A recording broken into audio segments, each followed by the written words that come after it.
చాలా పవిత్రమైనటువంటి పద్మావతి సమేత వెంకటేశ్వర స్వామి కుంచినపూడి గ్రామానికి దేవాలయానికి అవుతాయి మాత్రం అయోధ్య నుంచి చక్కగా రామేశ్వరం నుంచి అయోధ్య వరకు పాదయాత్ర చేసినటువంటి పాదుకులు తీసుకొచ్చామండి.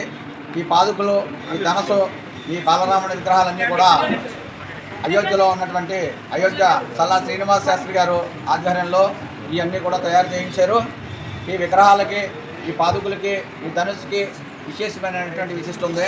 పాదుకులు ఉన్నాయి, పాదుకులు అవుతాయి కనుక 52 పీఠాధిపతులతో పూజ చేసినటువంటి మహా పుణ్య పూజలు అందుకున్నటువంటి పాదుకులు. అలాగే ఆ ధనుస్సు 14 కేజీలు, అందులో 2 కేజీలు స్వర్ణాన్ని హెచ్చించారు. ఈ కళ్యాణరాముడు ఉన్నటువంటి ఆ ప్రతిమను 42 రోజులు దీక్షభూని అయోధ్య పురవీధుల్లో ప్రదర్శన చేసి చూసినటువంటి మహా విగ్రహం అన్నది. అందుకని దర్శనార్థం నిమిత్తం, భక్తుల దర్శనార్థం నిమిత్తం ఇక్కడ ఉంచడం జరిగింది. మా మిత్రులు, శ్రేయాభిలాషులు ఇక్కడ పేర్చర్ల మురళీకృష్ణరాజు గారి ఆధ్వర్యంలో ఇక్కడ తీసుకురావడం జరిగింది. వాళ్ళు అడిగారు, వాళ్ళ కోరిక మేరకు ఇక్కడ తీసుకొచ్చాం. అలాగే 17వ తారీఖు వరకు ఎక్కడెక్కడ జరుగుతాయని మీకు వివరిస్తారో.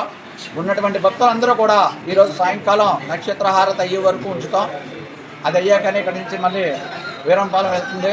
అక్కడ తదుపరి కార్యక్రమాలు ఎక్కడ జరుగుతాయి మురళీకృష్ణరాజు గారు వివరిస్తారని ఈ అవకాశం ఇచ్చినందుకు అందరికీ కూడా, ఈ ఆలయ పెద్దలకే, ఇక్కడ ఇచ్చేసిన భక్తులందరికీ హృదయపూర్వక ధన్యవాదాలు తెలుసుకున్నాం.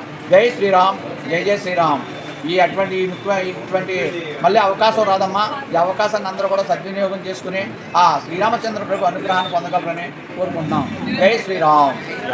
భూదేవి సమేత కళ్యాణ వెంకటేశ్వర స్వామి ఆలయంలో ఈరోజు దర్శనార్థం మరి స్వర్ణదాన స్వీకరణ జరిగింది.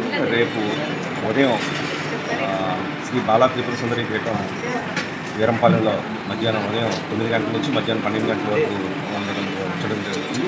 అదేవిధంగా మధ్యాహ్నం సాయంత్రం 5 గంటల నుంచి శ్రీ విజయదుర్గేశ్వరి ఆలయం నవారుపేట గొర్రెలసేదర్ గారి దగ్గర ఉన్నటువంటి ఆలయంలో భక్తుల దర్శనార్థం ఉంచడం జరుగుతుంది. అదేవిధంగా సోమవారం ఉదయం గణేష్ నగర్లోని సుబ్రహ్మణ్యేశ్వర స్వామి ఆలయంలోని మధ్యాహ్నం నుంచి సాయంత్రం 5 నుంచి నందిబొమ్మ దగ్గర ఉన్న శ్రీ విఘ్నేశ్వర రామాలయంలో భక్తుల దర్శనార్థం జరుగుతుంది.